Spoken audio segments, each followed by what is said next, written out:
In this series, I'm not grading blindfolded as it might indicate, but I'm grading clips that I don't know what camera comes from and what log profile is shot with. So what we're going to look at today is a clip from Anton, and I'm going to try and grade it as best as I possibly can without knowing what log profile is shot in. So we're going to try our way forward and seeing within a few minutes how we can get it to look. So let's jump into DaVinci Resolve and have a look at it. All right, so this clip, as said, is from Anton, and I haven't had a look at this before. I only had a quick preview when I downloaded it. So let's just head into DaVinci Resolve and try and see what we can do to get some nice colors out of this. Now, I think I will start with my approach from last time as well. So for the CST, I'm going to try some Sony color spaces, and since the S-Gamut Free and S-Gamut Free Cine is the most common, I'm just going to go with S-Gamut Free and then Sony Log Free to see if we get a good conversion out of that. Rec 79, Gamma 2.4. Right off the bat, that looks like a very good conversion, so that could be good.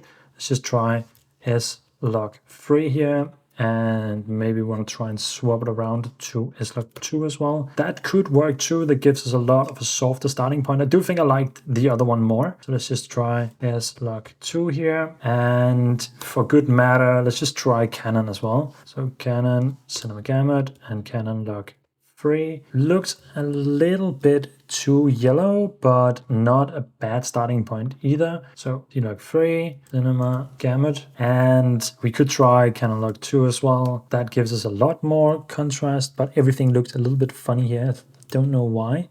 I don't think this is the one we're going to go with, but just for good matter, let's just see C-Log 2, Cinema Gamut, and I do think so far the Sony ones looks best, and the S-Log Free definitely looks better. One thing that I didn't do in the other episode was to try something else. So let's just try and see if we go to Panasonic and Panasonic V-Log. That actually gives us quite a nice starting point as well. So let's just say V-Log. That was Panasonic, and I don't have any others in mind. So if we are just stretching this out a little bit and having a look at everything we have, Canon Log 2 looks too yellow. Canon Log Free also looks yellow, and you can see that on the vector scope down here, it's looking a bit weird. This looks a lot closer to the right skin tones, but very soft and doesn't have a lot of contrast. This one looks closer to the correct skin tones and has a nice, good contrast ratio that we can still work with. And the V-Log one, I barely see. It's a little bit more saturated, but there's barely any difference between the V-Log and the S-Log. So I think we're just going to go with the S-Log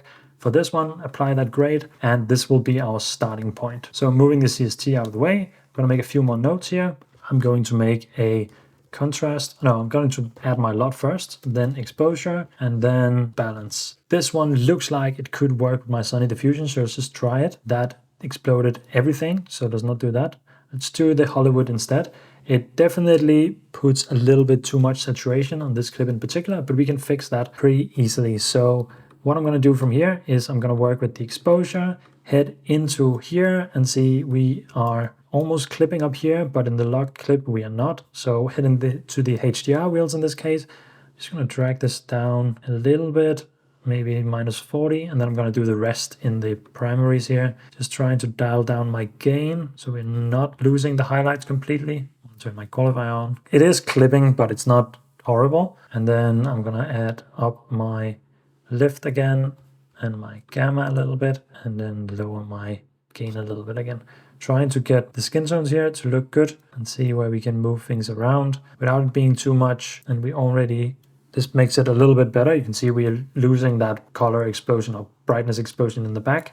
And I think we can fix the rest. It still looks off in the balance. So let's head into the vector scope here. Let's just try and play around with the offset here. Just trying to drag it a little bit down towards the teal again and a little bit more closer into the skin tones here. So that's what I'm doing. I'm moving it down and right. And I'm looking at the vector scope as I'm doing this. So you can see I'm trying to move it down towards here and right to get the floor here a little bit cooler, and also get the skin tones to a nicer place that's not as blown out and saturated. And I think if we drag it down quite a bit here, that looks a lot better already. We're losing a lot of that red, and now we're getting to a more neutral image. So I'm just going to leave the balance there. Then we're going to try and play around with the curves here. And I'm just going to head in here and get a sample of the skin tones here. That was not the best sample.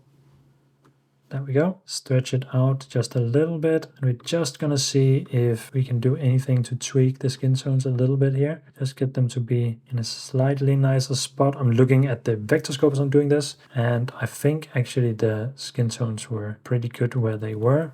Now we're definitely stretching them out a lot more than I want to. Let's try and go the opposite way around here. Move things up, and that does look a little bit better. We're losing some of that yellow glow and we're getting a more orange, warm glow everywhere. But I kind of like how that looks and the skin tones look good. So let's just keep it like that. That was the curve and LUT, exposure and balance. So we went from this to this after our conversion, which I think is pretty good for now. Then let's just add a couple of parallel nodes here. Just gonna do it manually so you can see what I'm doing. Parallel nodes, gonna clean up the node tree again. This will be our focus, highlights, and shadows. So for the focus, I'm going to make a mask here, put it on the middle, stretch it out to soften it quite a bit, and then I'm just going to add a little bit of contrast here.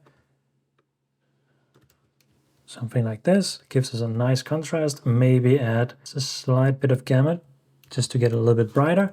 I think that looks really good. And then I'm just going to play around with the highlights and the shadows for the rest. So just going to stretch this out. The sun is coming, or at least the light in this alley looks like it's coming from up here where we have our brighter side. So I'm going to add around 50. That I think will be pretty good. Maybe 65 just to get a little bit more softening. And then I'm going to go into my qualifier, turn off hue and saturation. I'm just going to drag this down until we lose the brightest point. We lose that there. Soften it out just a little bit. Something like this. Now we lost the brightest point up here, so we're not affecting that. And maybe also just blur it a little bit and add a little bit of denoise to hide it a little bit more. And then I'm just going to add a little bit of brightness here. Not much, just a little bit. And make it a little bit warmer. So I'm going to add a little bit of gain and the red and the yellow here. And just getting that warm look from up here without touching, because it's already clipping a little bit up here. Just getting that warmer look from up here. I think that looks pretty good. And then for the shadows, I think I'm just going to go with a squared or rectangular mask here from the bottom, moving that up, something like this. Taking it down a little bit, and from here making it a little bit darker from the bottom, just to kind of get that contrast between the brighter areas up here and the darker, and really get the focus on the model or the subject here in the middle. And add a little bit of teal to our floor here, just to get that look going for us as well. And I think that really added something with these three masks. We just created a lot more color contrast, made the foreground a little bit darker to pull away some focus from that, brighten up the top here and made it a little bit warmer, and really pulled in focus on the subject here in the middle. It has a little bit much saturation still. So what we could do is we could add a node that could be almost anywhere, just to saturation. And what I could do here is go into my saturation versus saturation and just try and make a node here. I want to see where our skin tones lie first. They lie around here. So make a node here and then just make a little bit of a dip in the saturation here, maybe even drop it off all the way through here. Just make a slight dip in the saturation like this. That just kind of sells it a little bit more. It doesn't look as saturated and as bad. We lose a lot of those strong colors here. It's not necessary, but it just takes a little bit away from that strong saturation. And I think overall that's a pretty good look for it. So let's quickly go through what we did.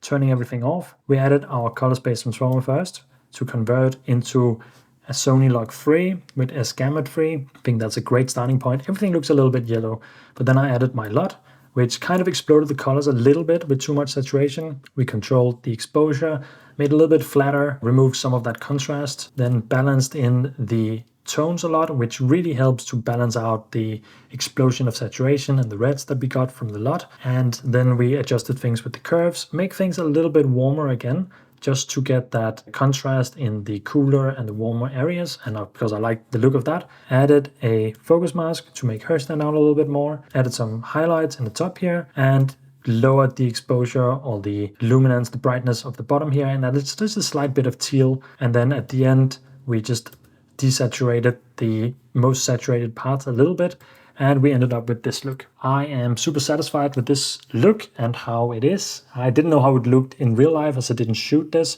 but from not knowing where it came from, what camera or what color profile, I think this is a pretty good end point of where we could go to. So With that said, I will just end the video here. And if you have any questions, any other suggestions of things to grade or things we should try out in this series of blind grading, let me know.